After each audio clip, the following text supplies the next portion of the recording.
There are many different ways to tell stories, whether it's books, movies, games, live theater, you name it. But only a handful of these stories have been said to change the landscape of fiction and therefore influence many different people, whether it's as writers themselves or even people in their daily lives. In many ways, though, that statement is entirely subjective. A lot of people do not treat fiction the same way others do. Some cling to it on a daily basis or use it to make a living. Some enjoy it at a surface level and indulge in it at least once a week.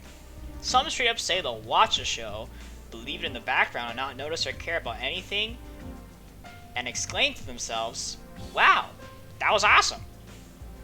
Everyone has reasons for whether or not they like something in all of these media formats, but within the past 3 decades, games, games have been able to start really pushing narratives. It's funny to recollect things like the first 3 Final Fantasy games and see how that was considered pushing storytelling in a format like video games.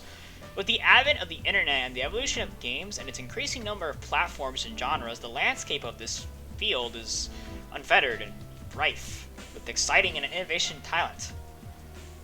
Enter Japan in the 1990s. The bubble economy is starting to collapse, but the popularity of video games was skyrocketing and only continued to climb. Games like Sonic the Hedgehog were made in only a year with a small team and budget and yet had gotten international acclaim. This was a golden era of game development where it didn't cost nearly as much to make games and it was easier to get into the industry. Of course, it depended on where you worked and which market you were willing to sell to, but notably in Japan at this time, many developers created unique and unconventional games for consoles and PCs.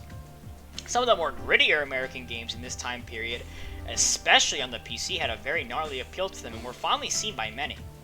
It was a sort of renaissance period for games, and with the increasing ease of access to work in this field and seeing the money and passion it had brought many others, it was a very enticing position to be in.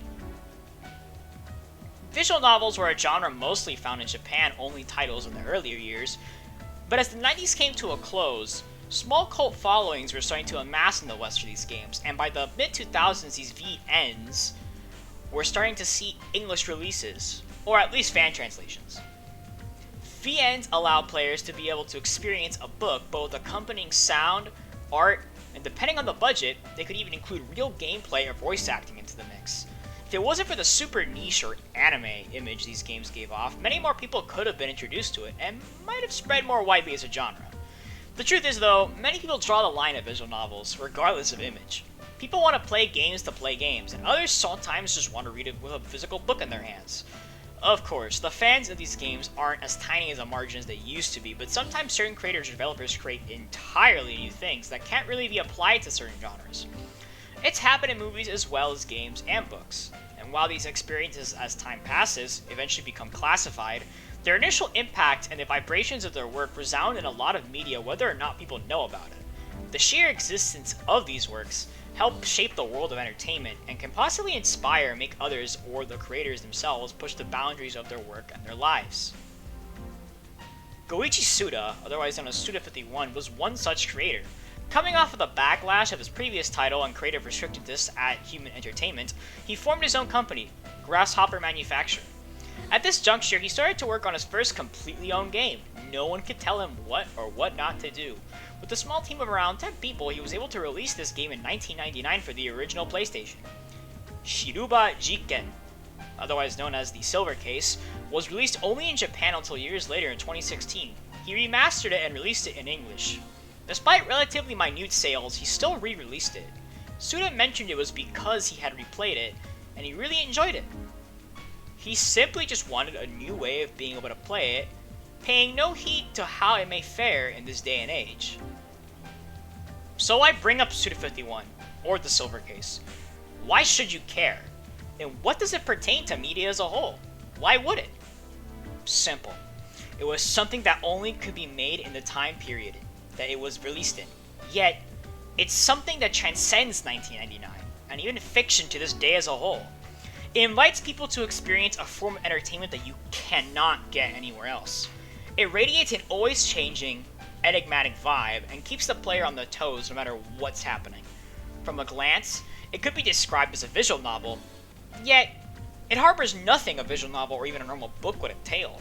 It takes more influence from film and real-life experiences, but molds these ideas and inspirations into a beautiful, multimedia experience.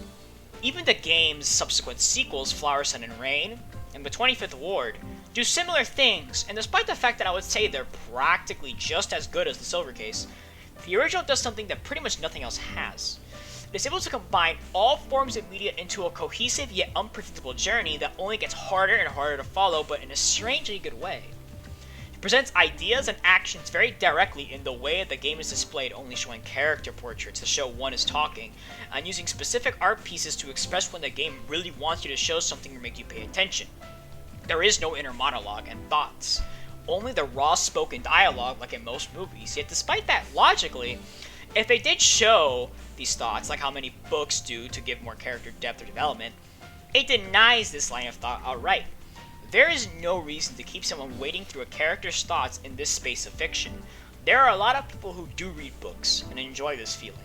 But the truth is, many people want to see things. They want to see characters act, not think for themselves for minutes at a time.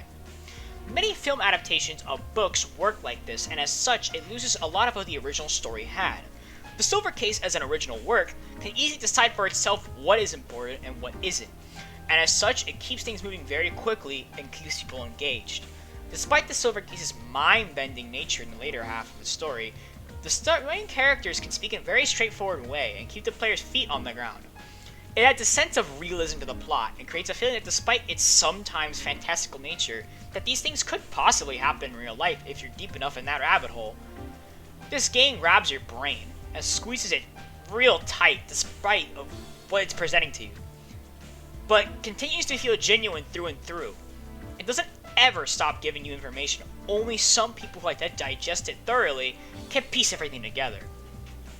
This may seem like it's maybe too deep or intricate for the casual audience, but the beauty of this work is that regardless of what's happening, you can always fall back on the main characters. They're constantly providing a very human and direct link with the player and its story. The silent protagonist at first may seem like it makes no sense in this VN-like game, but it works perfectly in conjunction with this central idea of connecting the player directly into this kind of game. In 1999, to the people who played it, this game provided a brutal, dark look into the future, but as time passes, the Silver Case only seems to not only display this future, but the future of entertainment media as a whole. Even if you were to find the plot or characters weak, there's an undeniable truth of the way the story is told and presented as something of brilliance. It's able to show you everything you need to know, but still keep staying to your imagination, regardless of what part of it you were thinking while playing. It keeps you engaged by constantly giving you new information, having characters act almost non-stop, while keeping you in the center of everything, whether you're playing as a silent protagonist or experiencing the day-to-day life of Tokyo Marishima. It doesn't relent on just simple 3D graphics and art alone. It incorporates animation and live-action sequences to keep the player's view of the story interesting, while injecting a worldly feel to it. The music and setting of the game definitely makes the game feel very 90s, but it doesn't date it. Its forward-thinking concepts and realistic dialogue bolts the game down into its setting extremely well, without giving the player the feeling they've already seen it before.